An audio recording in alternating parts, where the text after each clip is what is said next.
Melania's face left every NATO spouse in complete shock as soon as she entered room. First Lady Melania Trump shines as she arrived in Belgium with her husband, President Donald Trump. Landing in the nearby Belgian capital of Brussels last night, the couple is visiting Europe for the NATO summit in what is expected to be a confrontational encounter. President Trump is on a mission to boost spending by other NATO members. The picture of elegance as always, Melania stepped out in a stylish structured navy blue dress by designer Calvin Klein, with the skirt falling just below her knees.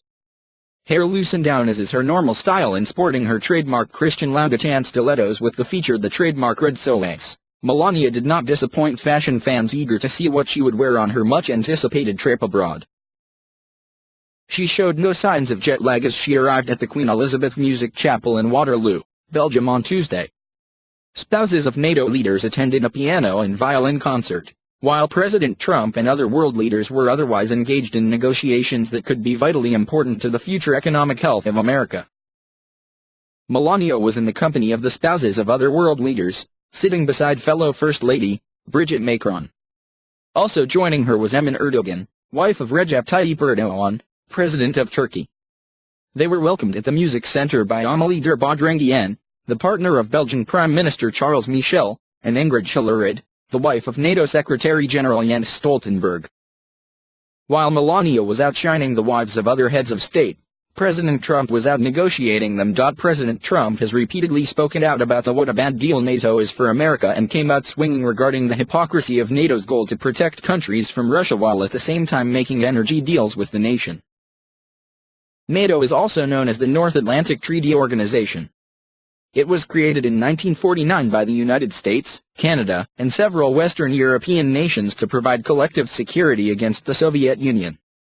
NATO was the first peacetime military alliance the United States entered into outside of the Western Hemisphere.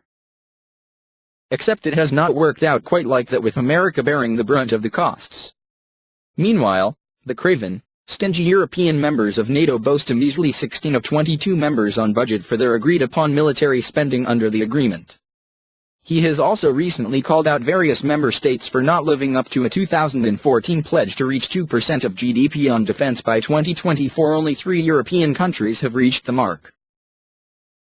Last month, President Trump issued formal warnings in letters sent to leaders whose countries are not living up to their NATO defense spending pledges, saying that the U.S. could cut them off, while further questioning why Washington should spend money to protect nations it is running a trade deficit with, raising the issue of the potential for using this as a bargaining chip in trade talks.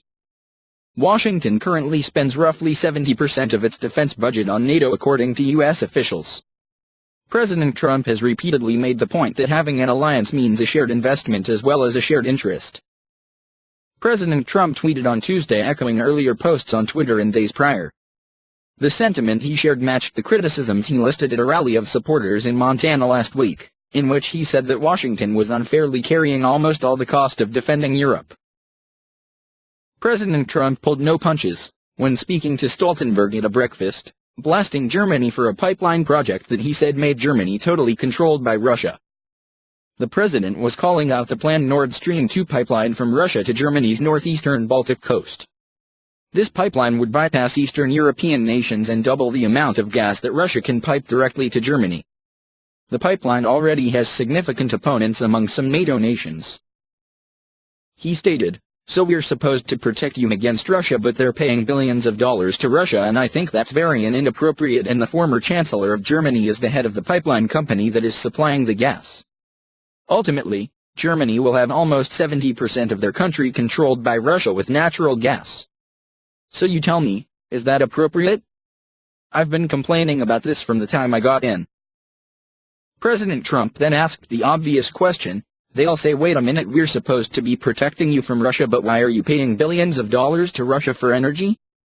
Why are countries in NATO, namely Germany, having a large percentage of their energy needs paid to Russia and taken care of by Russia?" President Trump is quite right that America's NATO allies, particularly Germany and Canada, do not spend anywhere near enough on defense. Germany reportedly has less than 20 operational tanks at this current time, while Canada's armed forces are smaller than the current New York City Police Department.